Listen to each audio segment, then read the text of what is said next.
Detours. Brought to you by Sports and Spokes, the magazine for wheelchair sports and recreation. The pressure of coaching a Paralympic squad that had just come off of 2 straight gold medal performances had to be nothing less than daunting. But that's exactly the scenario new head coach Robb Taylor was faced with as he led a dream team into Paris in search of an unprecedented three-peat. Welcome, Robb. Good morning. Thanks for having me. Hey, man, that was a heck of a team you had there. Jake Williams, Brian Bell, Steve Serio, Trey Jennifer, John Boy. I mean, wow, and more. You had five new guys come on to the team. How hard is it? I mean, let's jump right in and go. How hard is it to be a head coach of a superstar team?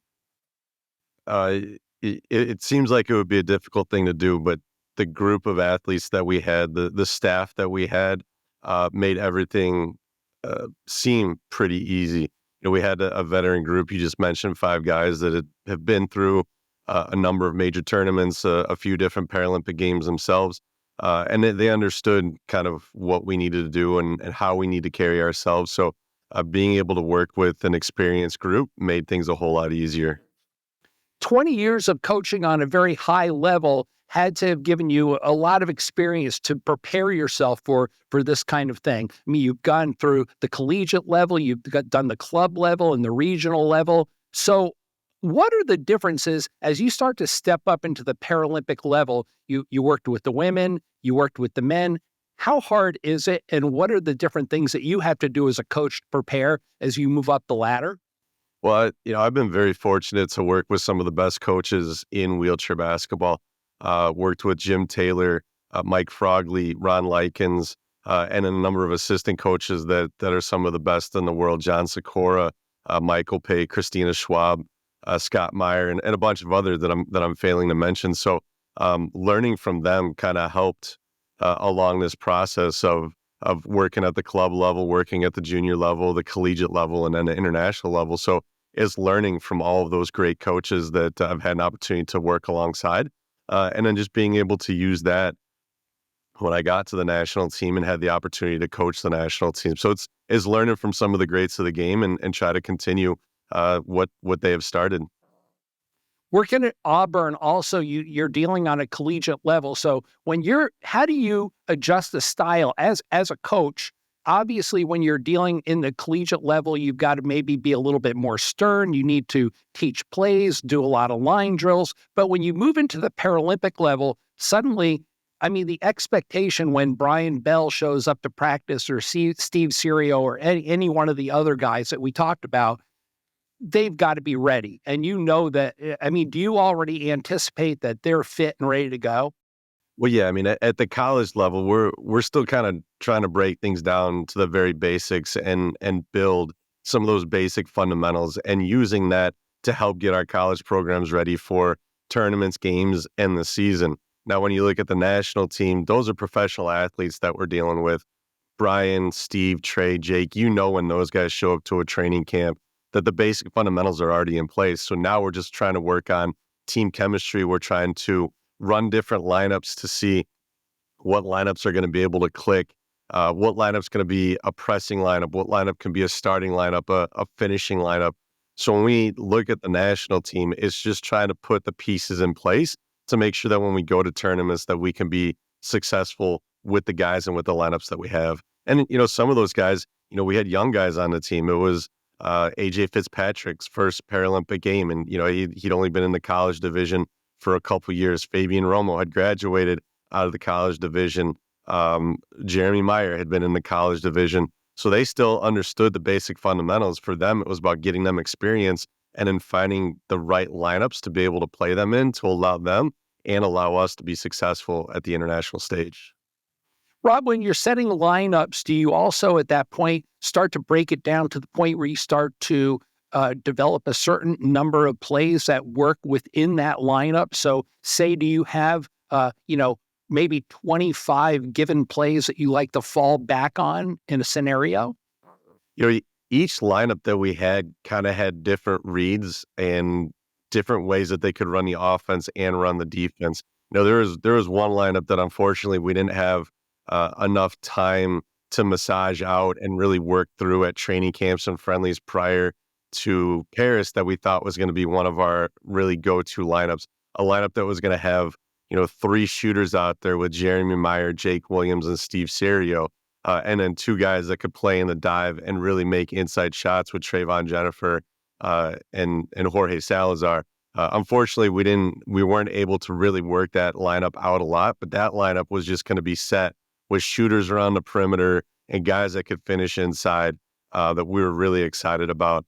But yeah, I mean, I think with different lineups, we can run different sets, but for the most part, we've got kind of the same base sets that we run, and we're able to kind of plug and play different guys in different lineups. We'd like to take a minute to thank our sponsor, Sports and Spokes Magazine. For nearly 50 years, they produced stories on iconic athletes performing at the top of their game, given generational coverage of sports dating back to the 1970s, and they've shown the way with exciting and timeless magazine cover shots. To stay on top of all the latest news from the world of high performance adaptive sports, go to sportsandspokes.com. Sports and Spokes, the magazine for wheelchair sports and recreation. Rob, there's a lot of different ways to coach team, and sometimes it's being stern, and other times it's using humor. So when you get into a situation where, say, your superstars, your your Bells and your Jennifers and Serios, they're missing shots or maybe doing a couple little bonehead things, and things are getting a little tight in the middle of a quarter, and you call a timeout. Are you more apt at that point to call them in and use a little humor, bust their chops a little bit, or get on them and say, "Look, what the hell are you doing here?" Yeah, I think so. I've done both, and I think you kind of have to have a feel for where we are in the game and a feel for where the athletes are individually. There's times where they're coming to a huddle and they're already kind of leaning into each other and yelling at each other about stuff. And for me, that's where I try to bring a little bit of humor in and kind of just kind of chill the mood out a little bit. But if they come into that huddle and they're still a little flat, not really talking to each other and trying to course correct, that's when you've got to be a little more stern with them. But I don't think you can kind of go in knowing one way or the other what you're going to do. I think you just kind of got to feel it on the fly. And the benefit with our team is that, if you've watched our games in Paris and even in some of the other tournaments, I'm not always the one talking in the huddle. I've got assistant coaches that would step up from time to time and take the lead in the huddle. I've got captains and other leaders on the team that there's something that they wanted to say. Hey, the floor is going to be yours, because there's times where I can say something and it may not land the way that I want it to, but there may be a time that the athletes have something that they've seen from the sidelines or that they've seen out there on the court, and I want them to have kind of the autonomy to take over a huddle and be able to speak, because people are going to listen. I mean, Jake Williams isn't exactly the most outspoken guy, so when he wants to say something in a huddle, a lot of the guys are going to stop and listen. So being humorous with them, being stern with them, or even letting them kind of defer and take over a huddle themselves, you kind of got to feel it out and see where we're at in the course of a game. Did you feel a lot of pressure coming into? I mean, I just made a comment that it was a daunting amount of pressure taking on a team that had just come off of winning the 2 gold medals, and now they're going for the third unprecedented. Did you feel a lot of pressure? Was there a lot of weight on your shoulders as a coach? Very much so. And to me, the pressure wasn't so much about winning a third in a row. The pressure for me was to keep the program at a high level that Ron Likens had built the program up to. And I wanted to make sure that the work that he had done, or the work that we had done for the previous, 10 years or whatever, that we were able to continue to be at that level. Yes, we understood what we were trying to do. We understood we were trying to win, our third consecutive Paralympic gold medal. We understood going into Paris that we were also trying to be the first U.S. men's team to win a gold at every single tournament, a major tournament within a quad.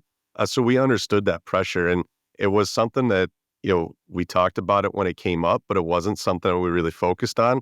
It wasn't something that we tried not to talk about, because it was very difficult to not focus on it when everybody else was talking about the history that we were trying to make. So it was out there. So instead of trying to shy away from it, we kind of leaned into it and understood that what we were trying to do. And, some of our guys enjoy having that big target on their back. And whether you enjoy having that target or not, when you play for Team USA, you're going to have that target. So we just kind of embraced it. And for us, it was just more or less business as usual. Let's go out there and continue to do what we've done for the last 11 years prior to help us get to the level that we were at.